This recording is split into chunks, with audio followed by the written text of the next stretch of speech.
The South American superfood.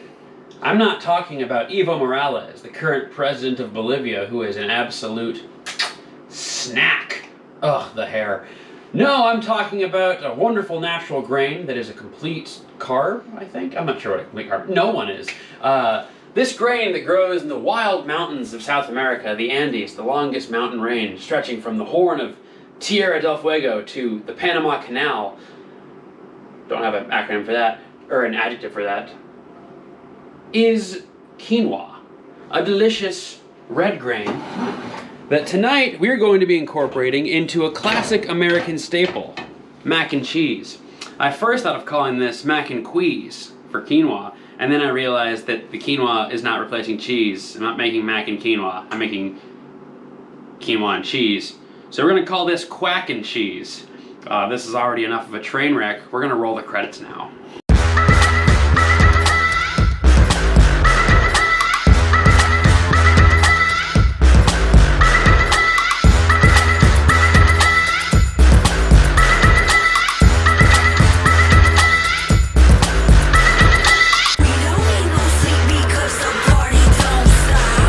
To start off with, you're going to want to get everything into a bowl.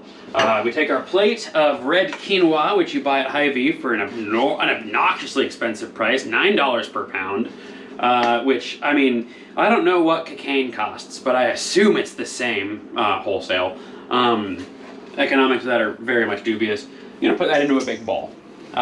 Cooking it is really easy. I just mixed it with a couple tablespoons of olive oil, put it into water, and then boiled that for 10 minutes, and then let it stand for another 10. It's got this nice earthy grain smell and texture to it. So we're just gonna scrape it all in there, and then make sure you don't let it stand too long, because there's plenty of water in here that we're gonna be using to make everything nice and gooey. Ooey gooey, if you will.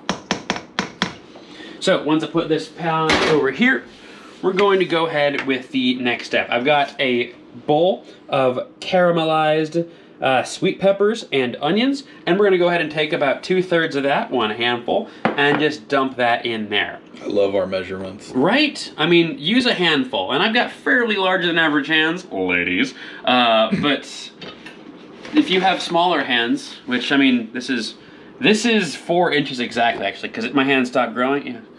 This is how Tarzan Actually... It's me, yeah. Yeah, that's pretty close. I've got, yeah. So roughly a Zack Nick hand combo. I'm gonna go wash this really quick, no offense. Then we're gonna dump in some roasted garlic and Parmesan ragu sauce. 1 big spoonful.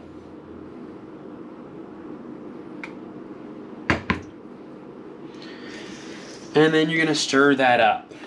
You're also going to add in 1 egg in this trying time. And then you're gonna wanna get the little shell piece out because you didn't break your eggs according to Gordon Ramsay's advice. No, you didn't. You broke it on the side of the bowl. I did. Always break it on the table. That's apparently way better. So says the master Gordon Ramsay. And then you're wondering, Nick, what about the actual cheese? And I say, hold your goddamn horses, we're getting there. You take another big handful of cheddar cheese with a little bit left of mozzarella, and you're gonna wanna dump that up in here.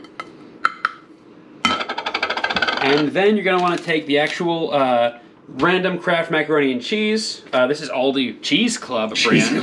It's such a horrible off-brand. It's like when you get Dr. Thunder instead of Dr. Pepper. Yeah. Like, people say capitalism breeds innovation. No, it fucking doesn't. You just get more of this shit for 84 cents a carton, which, good deal at Aldi, by the way. Maybe hit that up. Take your pack of what legally probably can't be called cheese, and you're gonna want to just dump that right in there.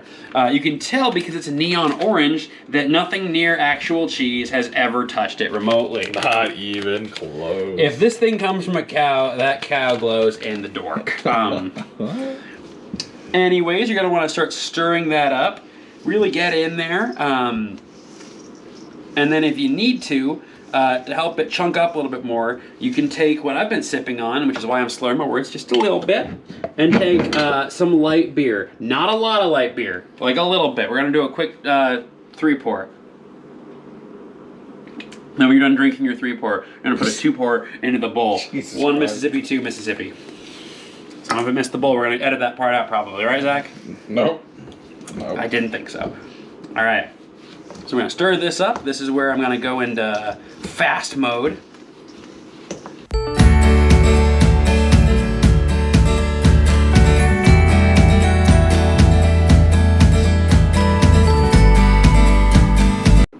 Cut the zooming.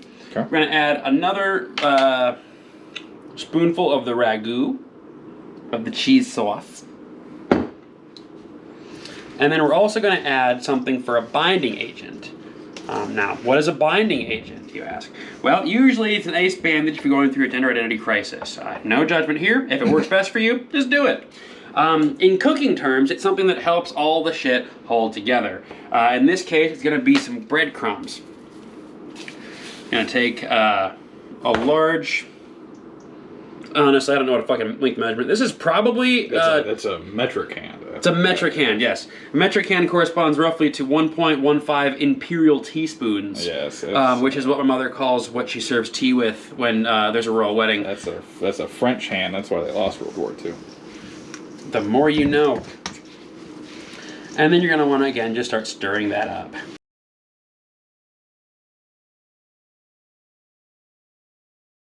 Speaking of open season, that's what Italian men say when they see a woman just in the street. Jesus Christ. They're womanizers, Zach. Oh my God. And also, like, there's a weird amount of toxic masculinity, and I feel like we should talk about their failings. It's like... Which, to be fair, masculinity be toxic everywhere. The Italians do not have umanapoli on it. It's like Spanish, so like machismo. Yes, cojones. Yeah. This is my Mussolini. I was trying to figure that was Mussolini or like Don Corleone on an outtake. Both, maybe. Did Marlon Brando have to wear cotton in his cheeks so he could talk like the boss? Yeah. Alright, so you're going to want to add a bunch more breadcrumbs in off take and then change your shirt. You spill barbecue sauce on it. It's a pro tip. The breadcrumbs help it bind, and then you're going to want to let that... I kept it covered while we were prepping this. Don't do that. Let the steam cook off, because then if it's stickier, it will hold its form better. I'm going to put that on the pile of the other little shit balls. Move this off to the side, and then we're going to wash our hands. Ignore the chicken I have thawing for when I meal prep later this week. And then we're going to do what I just call the crunchy roll. It's not that cool anime TV app that all the weeb kids watch. It's facts. These are facts. Yeah, I know. You're going to take a bag of quinoa chips, also from Aldi. Fuck's sake! Cut! Fuck everything. Anyways, you're going to want to throw away the one that fell on the floor because you're an idiot. You're going to want to take your other little nice shit ball, dump it in a bowl of crushed up quinoa chips. We got quinoa on quinoa here, stacks on stacks. You're going to want to next add in some garlic salt. Remember, if you're white, season twice. Shake it up, and then we're just going to want to gently roll it across the surface, pushing it down lightly so it can cover it with this ball shape. I don't have a whole lot of experience making this. This is actually just one of those wing it recipes, so we're just going to try. I got the idea from the sister-in-law of a woman I dated in Texas, who requested a mac and cheese quinoa episode, who made fried mac and cheese balls. I could feel my arteries attacking me, and I have never eaten something so delicious. Shauna, I doubt you're watching this, but good on you, because I still think about them. This is not holding its form. All right, we're going to put it real gently on this plate. Shit. Crunch it again. And then we're going to move that over here to the air fryer. And we're going to call it a ball. It's something. It's a patty. It's a lump. Quinoa lumps. There we go. I like that. That's a good term. And then we're just going to do that a couple more times.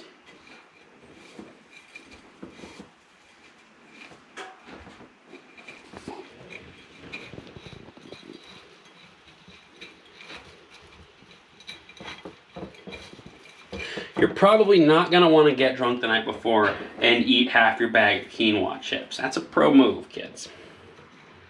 I was kind of wondering, that looks a little light for... Also, they don't sell quinoa chips. It's quinoa chips. They don't sell them in a huge-ass bag. There's not like a big Costco market for...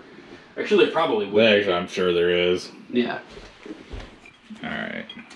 Although, since this is technically just cooked mac and cheese balls, you can probably put them in a fridge for a while. So that's what I'm going to do. There's not always going to get made up tonight. Some of them are going to get tried out with other things.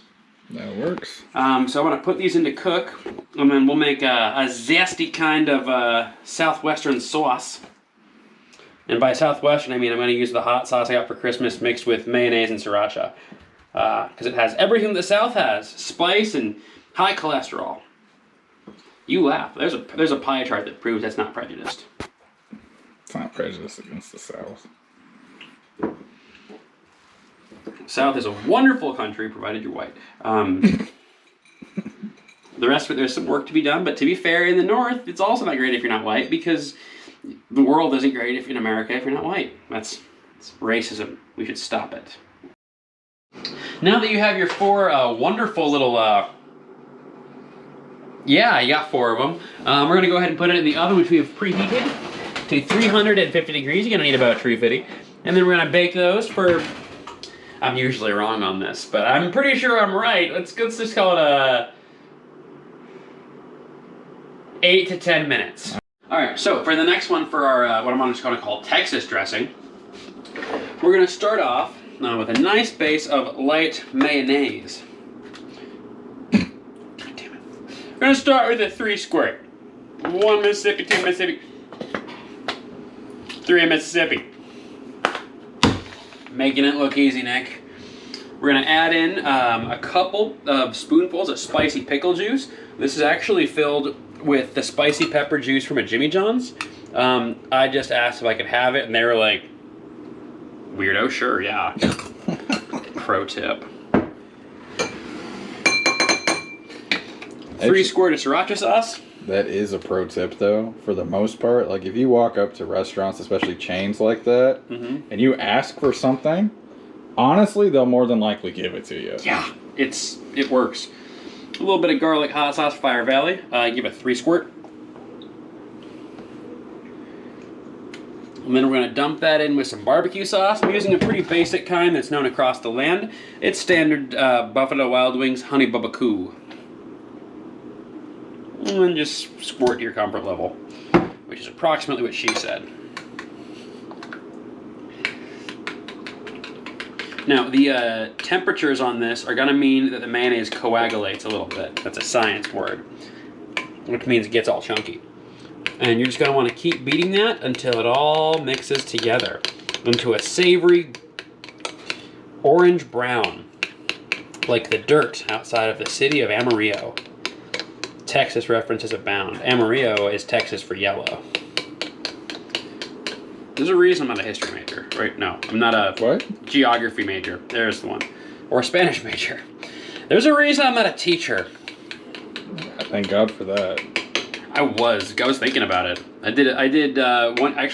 passed the first praxis tests in Iowa. Then I decided I didn't want to do it, so I didn't.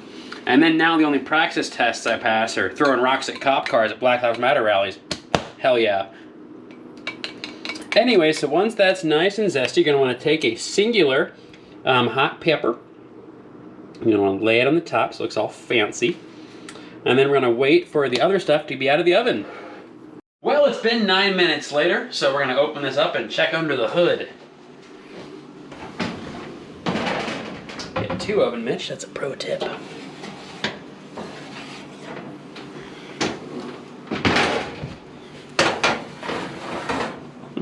You know who's the minority leader of this kitchen? Oven Mitts McConnell. I'm so sorry. Next up, we're going to take these off the plate, put them into a singular bowl with a little lid on. I don't know what, this is like given me free by a nice elderly lady. So I don't know what any of these little plates are called, but we're going to take the quinoa lumps, put them in here, drag them over to the counter, do my prep work. Take a couple of sliced spicy pickle slices. Sliced slices, that's the technical term. Arrange them so they're fanned out against the side. All nice and cool like that. And then we're going to do a nice little saucisson across the top of it. We get real fancy. Yes.